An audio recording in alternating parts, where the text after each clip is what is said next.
Hey guys, what's going on? Insidious Swede back again here for another YouTube video, and today I'm going to talk about my favorite manga antagonist, Griffith. Now, I have a lot to say on this character. He's personally such an interesting character to think about and discuss, but I do want to get this out of the way really quick.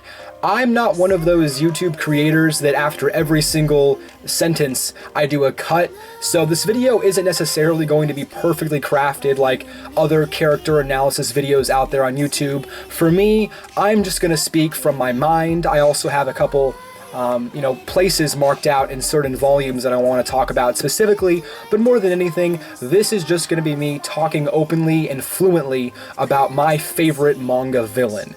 Now, getting into Griffith as a character, there is so much going on with this, person, and I think the thing that really draws me to him is how he starts out. We all know how Griffith ends up, obviously, which I'll talk about later, but I love the way that Kentaro Miura introduces this character. You know, the first time we really understand Griffith is when Guts tries to challenge him to a duel before he joins the Band of the Hawk. And the thing that I love about Griffith is how much of a opposite he is to Guts. You know, Guts is that kind of brute force kind of character.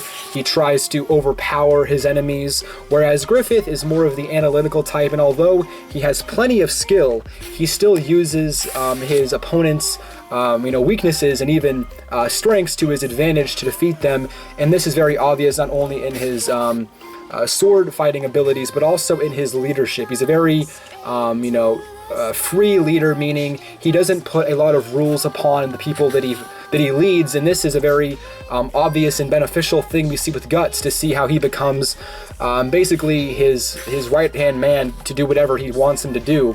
He accepts him as his leader, and that ability to change Guts, who before all of this happens in this volume, is basically someone who does whatever he wants to do, doesn't listen to anybody, yet Griffith finds a way to make him respect him, and that's something that I find to be very interesting between these two characters. And more than anything, beyond what Griffith simply does in the Eclipse arc to Casca and the Band of the Hawk, the thing that I find most interesting about him is his relationship with Guts beyond simply the respect factor. Now, I know a lot of people out there have had very differing opinions on what the relationship is between Guts and Griffith. For me, I think honestly it's love. Now, not in the sexual way you'd think about, more in the way like a brother, somebody who you've only spent a certain amount of time with, but it feels like you've been with them forever. And although they do have, problems and whatnot, I think more than anything, they respect each other more than anybody else. And because of that, I always find when Guts decides to leave the Band of the Hawk to be the most pivotal moment in the entire story with the, Golden Age stuff. This is when, of course, Griffith feels like the only person who's truly cared about him to that extent, or the only person Griffith has allowed that close to him. When he betrays him, it kind of destroys him inside.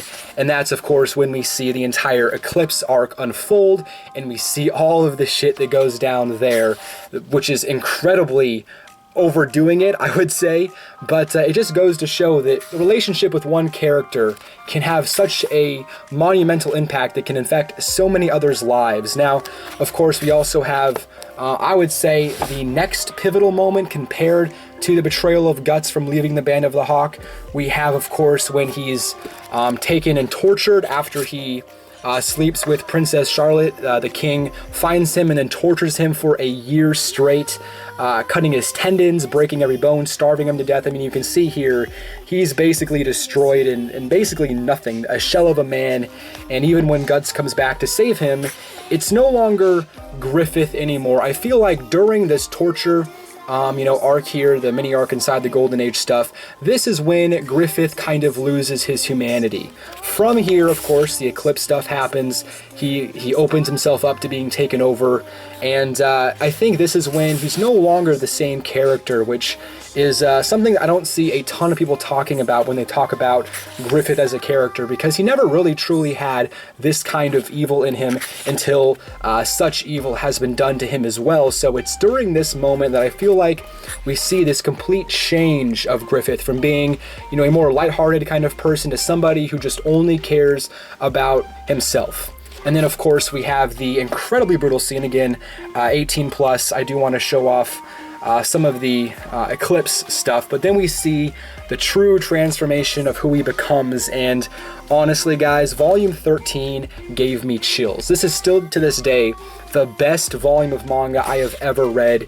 It is by far the most brutal thing I have ever seen, and to this day it makes Berserk for me. To see the level of hell that Guts goes through, that Casca goes through, that the Band of the Hawk die for, all of this stuff is just insanely brutal and messed up.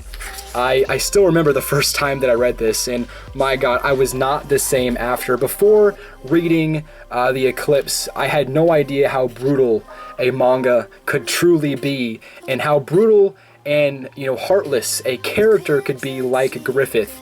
And, you know, from this moment, of course, we see him just completely destroy everything that we've come to care about in the manga, especially our main character.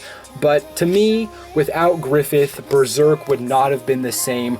Without him doing what he did, I feel like Berserk would not be the same.